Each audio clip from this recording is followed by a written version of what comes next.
Because I honestly think that my non-alcoholic fatty liver disease, considering the liver enzymes that I have now, it was probably there for years. For years. Because my liver enzymes hasn't been this low, 10, 15, 12 units per liter, for as long as I've been doing blood work.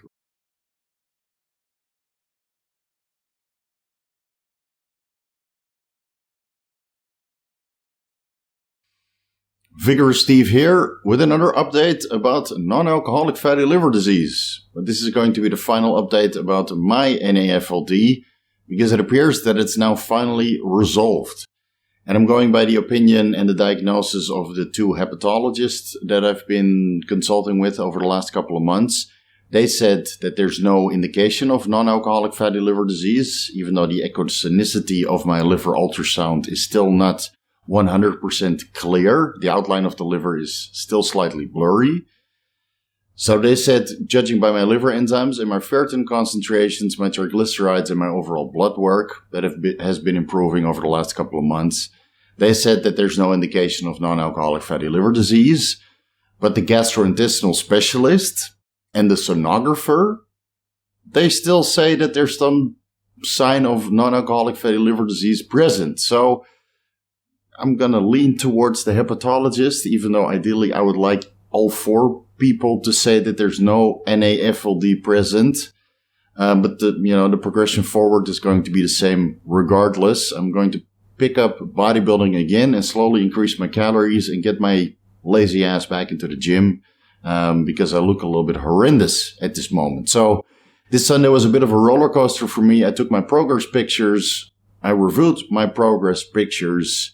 I'm still hesitant to show those progress pictures, so I don't feel confident enough to share them online because I look, not so good anymore.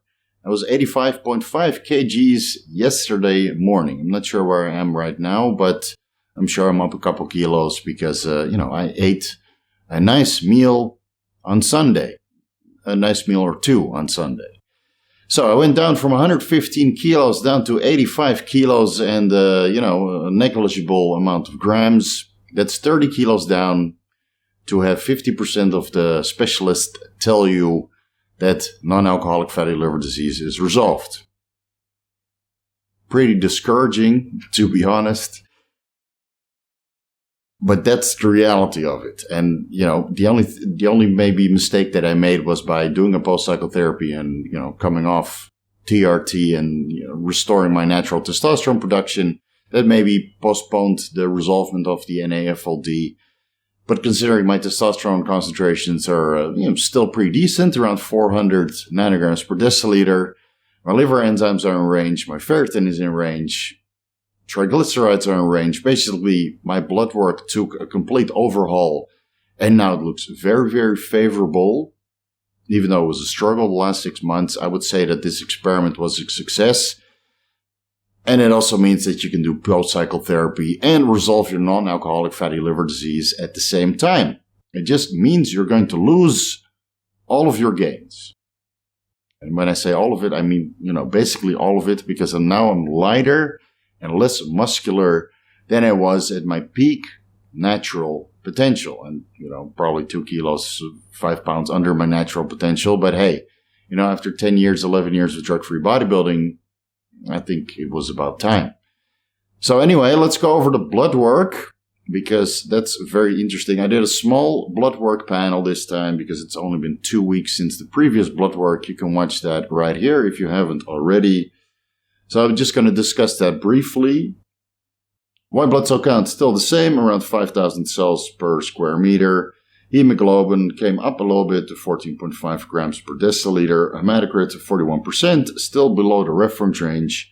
And red blood cell count also came up a little bit from 4.33, I believe, to 4.46 million cells per square meter. So hematocrit and red blood cell and hemoglobin is coming up a little bit, but I honestly think that's a hydration thing.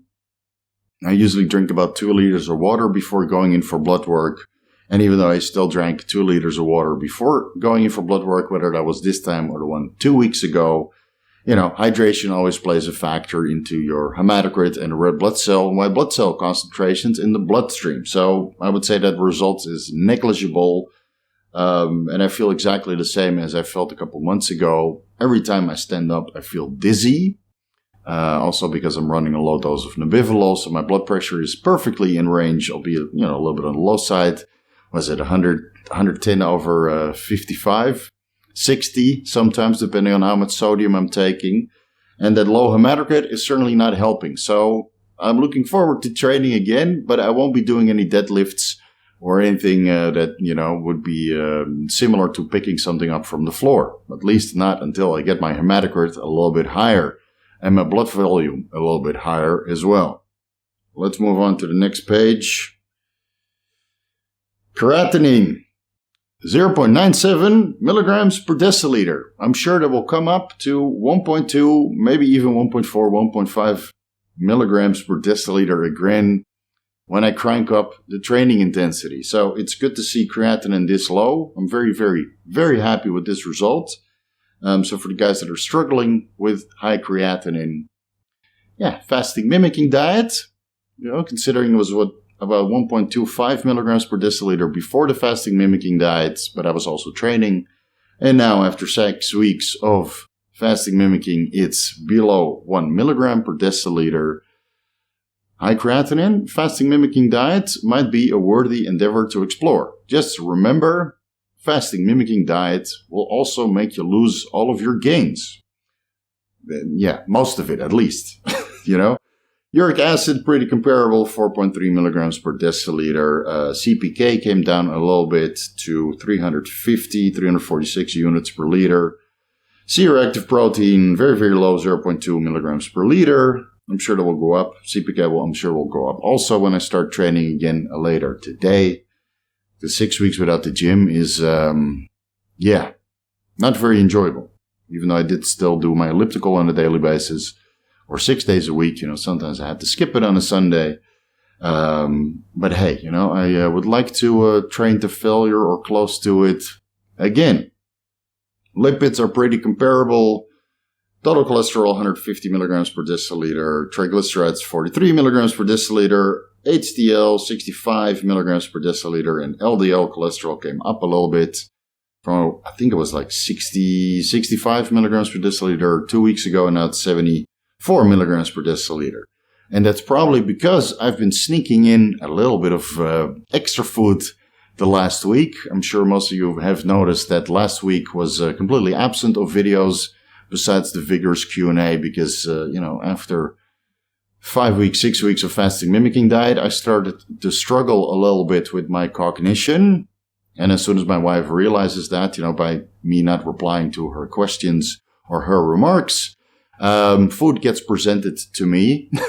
And some of that had some protein in it. Some of that had, some mixed nuts and, a little bit of extra food here and there. So I'm sure that raised my LDL concentrations slightly, but it didn't affect my triglycerides whatsoever. So, liver enzymes, epically low.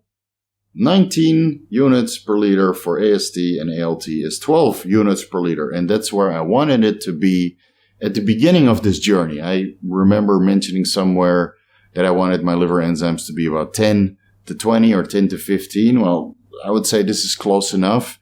And as soon as I start training again, I'm sure those liver enzymes will go up, maybe to the top of the reference range. But I will do my absolute best, really guys, my absolute best to keep these liver enzymes in range by excluding certain compounds or applying certain practices going forward, which we'll discuss at the end of this video. So I never want to see my liver enzymes out of range.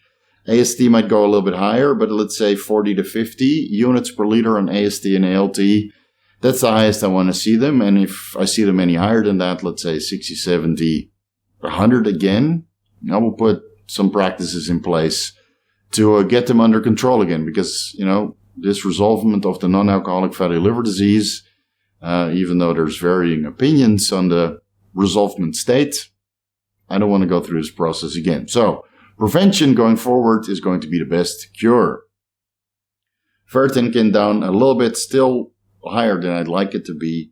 I didn't check my serum iron because last time was in the middle of the range, and considering I haven't had any, significant form of dietary iron in the meantime, besides, maybe 100 grams, 150 grams of beef on a Sunday, I don't think serum iron, changed significantly. Ferritin came down though, 319 nanograms per milliliter.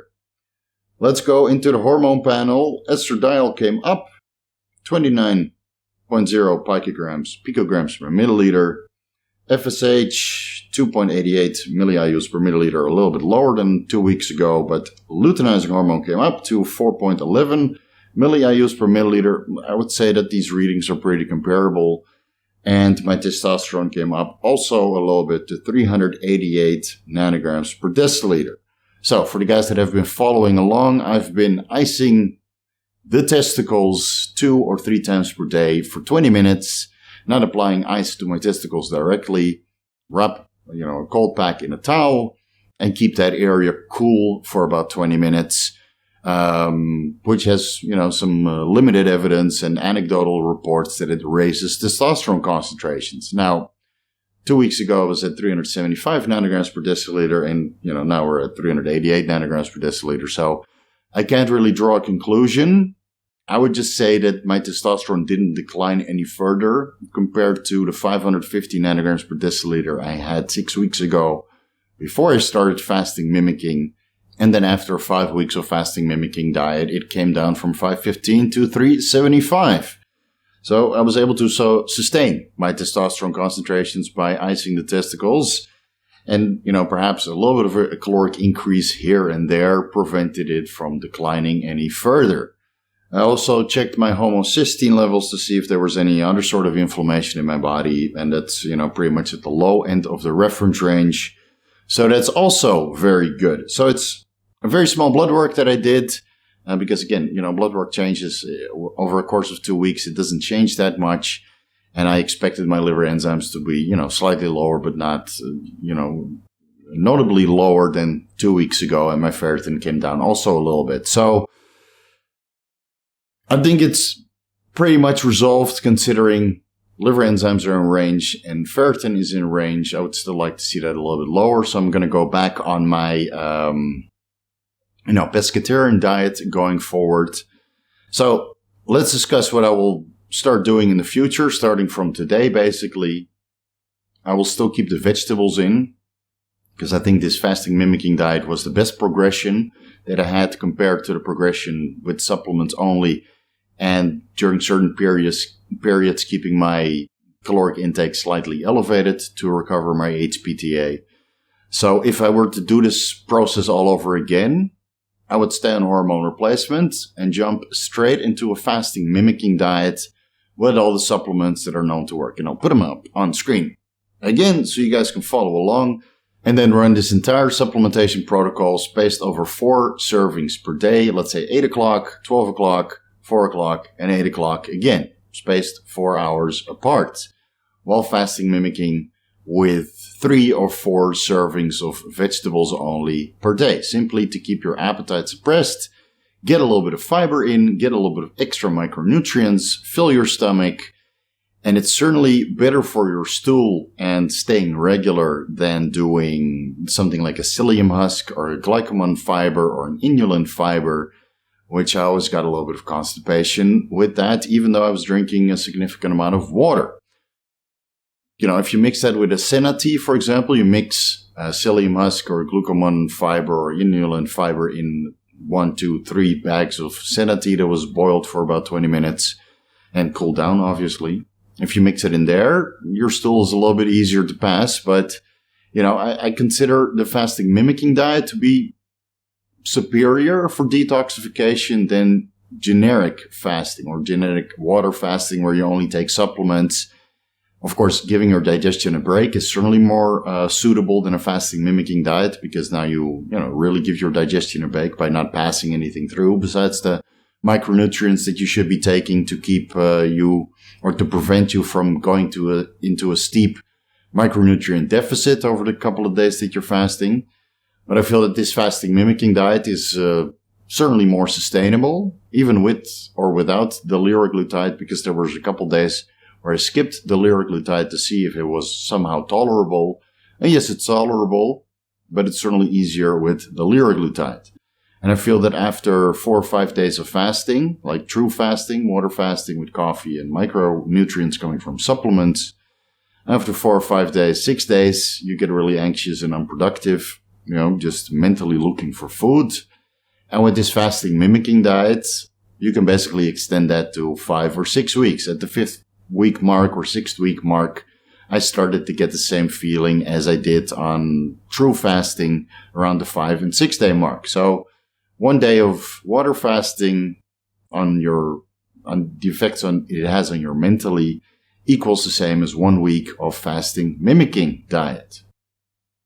So I feel that the fasting mimicking diet for detoxification is superior than regular fasting, and I would probably do that going forward, because like what I would normally do is I would do a 5-day fast, 5.5 day fast every 3 months, right, to give my digestion a break.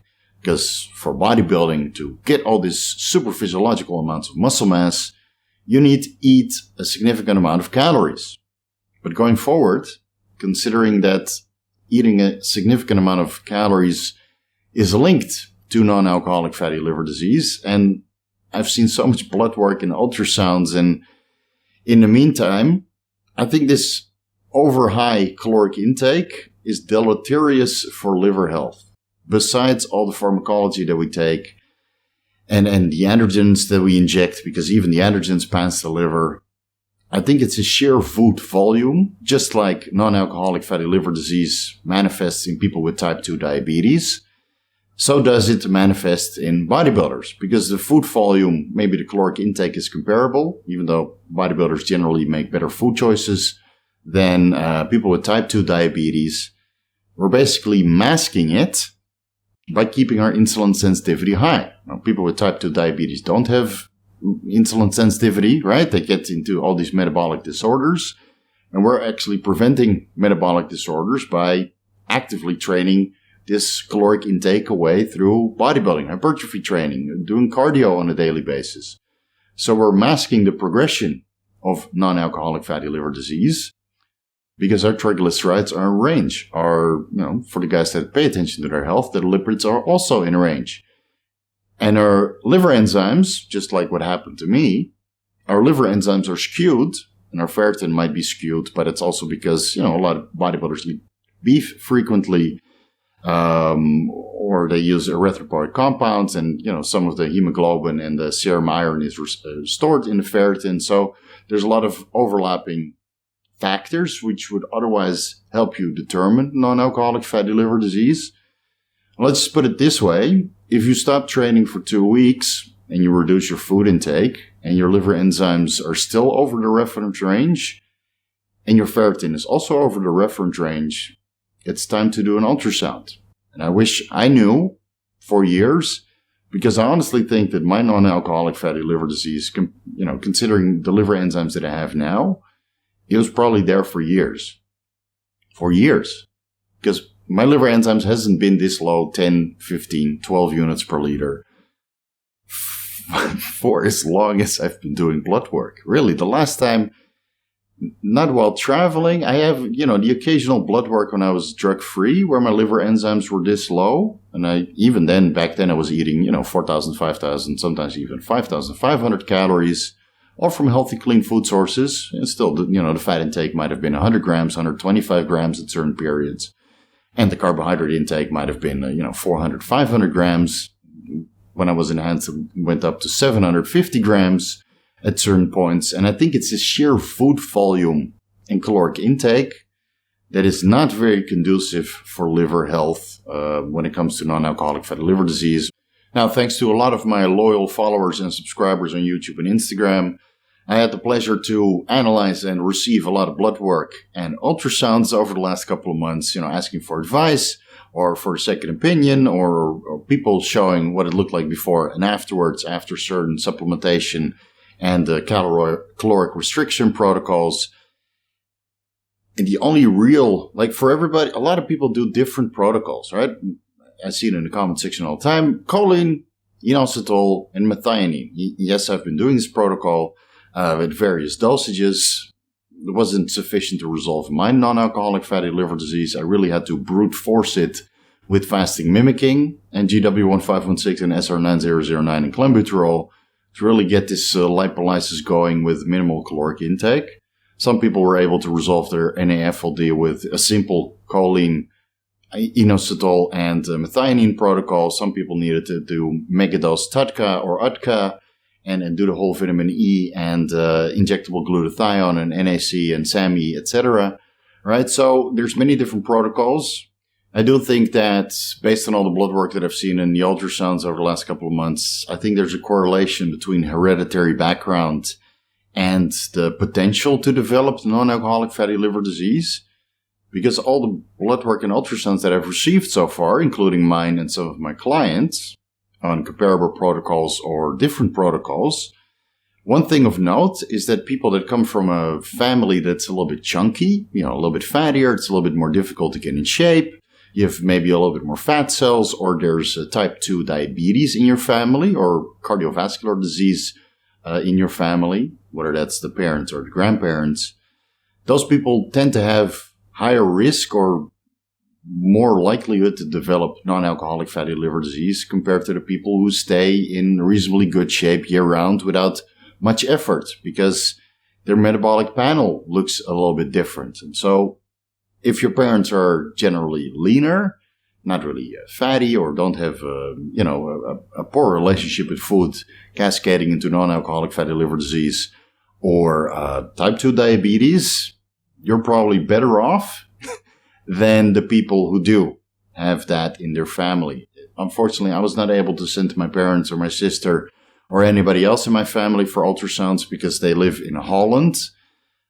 Some of my clients that live in a little bit more favorable countries and that were diagnosed with non-alcoholic fatty liver disease, that was probably also present for a couple of years, they sent their family in for ultrasound, and guess what? Everybody had non-alcoholic fatty liver disease to a certain extent. Some people worse than others. Some people were pretty close to cirrhosis. So, if that's in your genetic makeup, this high caloric intake might not be a suitable approach. Because even if you do everything right when it comes to health, the health supplementation and keeping a proactive approach by staying on top of your choline intake, which, choline deficiency has been linked to non-alcoholic fatty liver disease. Even then, I have clients who've been on choline for, maybe a decade or longer, still developed non-alcoholic fatty liver disease. So I think at this point in time, this whole NAFLD is not really well understood. But I don't think that the sheer food volume that you require to be an impressive bodybuilder, have a reflection that you're satisfied with, I don't think that's very conducive to your liver health. That makes it very hard going forward, because that basically means that I need to stay below or around maintenance calories, and certainly don't bring my calories back up to 4,000, 5,000 again, because carbohydrate intake has been linked to non-alcoholic fatty liver disease, and certain fats might also contribute to non-alcoholic fatty liver disease. Of course, fructose also is related to non-alcoholic fatty liver disease. And I think even if you keep everything moderate, there might still be a progression of NAFLD. It just takes longer, just like hair loss, right? You go on a nandrolone-only cycle and you might be able to postpone the hair loss, for decades longer, compared to keeping testosterone and DHT in your system, but you might still get hair loss. It just takes longer. And I think it's the same with food and non-alcoholic fatty liver disease, and especially all the supplements and performance-enhancing drugs that we take in bodybuilding, including the ancillary medications like Accutane. I don't think that's very conducive for liver health either, even though it is very effective. So I'm starting to lean more towards, a high dose for a short period of time to really kill the acne, or use some of the topical, tritianoin creams instead. But doing Accutane a low dose for a longer period of time, that might also contribute to non-alcoholic fatty liver disease. So it might be better just to nuke it and not take anything else that could cause liver stress and keep your diet under control and maybe promote a little bit of caloric restriction during this time to not have any more burden on your liver than is already required to get the acne under control. I'm jumping all over the place, but I'm just thinking about everything that, could contribute and is relevant for, a final NAFLD update video. So for me, going forward, I will pick up the bodybuilding again. I will stay in a caloric restrictive state for another 8 weeks, even though I will slowly increase my calories, but I'm also going to, increase my energy expenditure by going back to the gym and, slowly picking back up my bodybuilding passion. I'm sure I'll be sore AF for the next couple of weeks. Hopefully my testosterone will come back up to 500, maybe higher, fingers crossed. Fingers crossed for higher testosterone. I will continue with this icing the testicles and then do blood work 4 weeks from now where my calories are, more significant. And I got another 4 weeks of, chilling the area under my belt. Literally. I'm going to do my best to get back to at least where I look like as the peak of my natural potential. I'm sure muscle memory will kick in and get me as close as that as possible, or maybe slightly better. Let's see what happens. And then when I feel the time is right and the temperature has come down in Thailand, because now it's disgustingly hot in Thailand and it's only going to get hotter. Once it's a little bit cooler, and I can raise my body temperature with performance-enhancing drugs, I will go back on the following 125 milligrams of testosterone enanthate per week and 100 milligrams of primobolan per week. Now that's probably going to be it for a while. So it's not hormone replacement, but it's a baby cycle. Well, let's leave it at that. My previous baby cycle was 250 milligrams of test and 200 milligrams of primo per week. Hematocrit went a little bit higher than I'd like it to be. I think I ended up at 52, 53%. So I'm going to do half that dose, stay under 100 kilos. That's going to be my cutoff weight for a while. So I don't have to eat so many calories. So I don't reintroduce non-alcoholic fatty liver disease to my life. So I'm going to handicap myself with 125 milligrams of test enanthate and 100 milligrams of primobolan until I feel I've maxed out that dose. And it could be August, it could be September, it could be, indefinitely. I don't know. I'm going to give myself a couple months on that dose and see what I'm able to accomplish on what would otherwise be considered a hormone replacement therapy dose, but I added in the primobolan, which is not bioidentical. But hey, at least I won't need an aromatase inhibitor. So I think that pretty much covers it. I will also do the following. I will keep doing this fasting mimicking diet once a year because, again, non-alcoholic fatty liver disease might be a state that you have to live with forever because, again, from all the blood work and the ultrasounds that I've seen, considering that it's so common nowadays, I think it will just slowly come back, with food intake. And then pharmacology that's involved in bodybuilding. And even though I'm going to limit it, but it wouldn't surprise me that at one point non-alcoholic fatty liver disease will return. Not with a vengeance, but it's like your ex-girlfriend giving you a call for another round.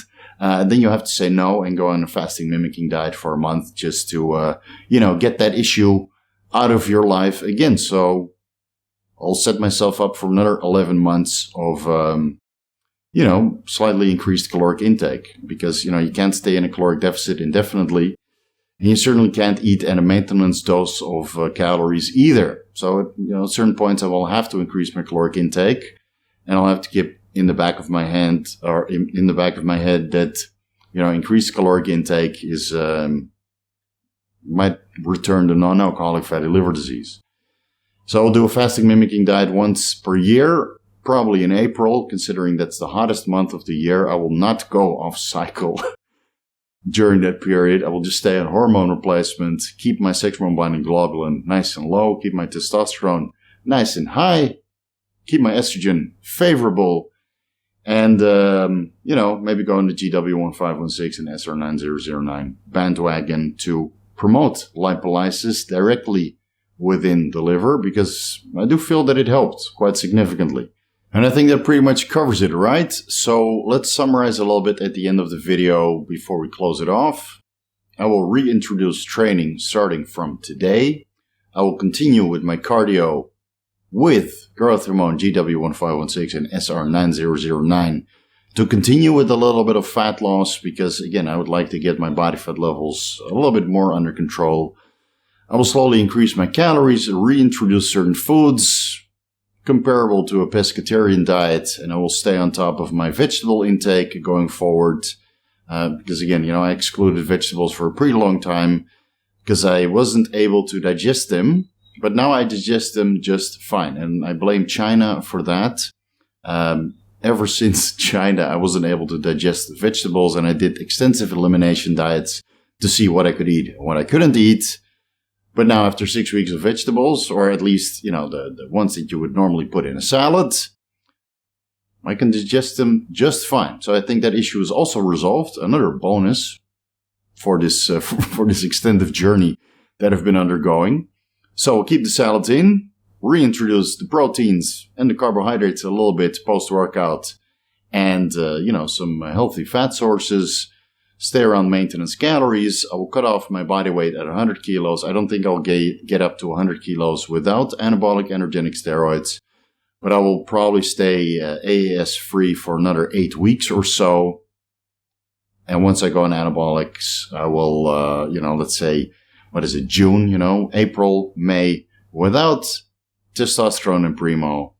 And June going forward, by my estimation, I will reintroduce those compounds and continue with the baby cycle and build a little bit more muscle mass. So at that point, I will try to stay below 100 kilos. But for the next, let's say, 8 weeks, I will probably, try to get back up to around 90 kilos. I think that's pretty doable. So that basically means that the gain train is starting today. Let's see how much I can gain. But I'm sure I can get back to a pretty respectable shape. Certainly better than what I look like right now. I just want to show some appreciation for everybody that has been sending me studies and supplementation protocols, whether that was on Instagram or the YouTube comment section or by email. I read all of it. Sometimes I wasn't able to reply because I do get a lot of messages on a daily basis, but I appreciate it highly. So my liver and myself would like to thank you personally for sending those studies and supplementation protocols and anything else that you thought could be conducive to resolve the non-alcoholic fatty liver disease. I was able to figure out some stuff that I wasn't able to find on Liver Talks or discussing protocols with the hepatologist or the gastrointestinal specialist. So again, Coach Steve salutes you, and, my liver salutes you. Also off screen, much appreciated, guys. And I'll leave it at that. If you're looking for the most comprehensive guides to bodybuilding pharmacology, you can find those ebooks on my website, vigoroussteve.com/shop. Direct link down below in the description section. If you're looking for personalized advice, you can find the rates for consultations and coaching on my website as well in the services section. Contact me through the contact form if you're interested. Follow me on Instagram @VigorSteve. And yes, since I'm going to start training again, I will also pick up, with my Instagram account because I haven't uploaded much over the last couple of months. When you lose your identity as a bodybuilder, that's not much to, put out as a diary form on Instagram. But that will return starting from this week, probably, when I, get my training under control a little bit better than probably today. Again, much love, much appreciation, guys, and I'll see you in the next video.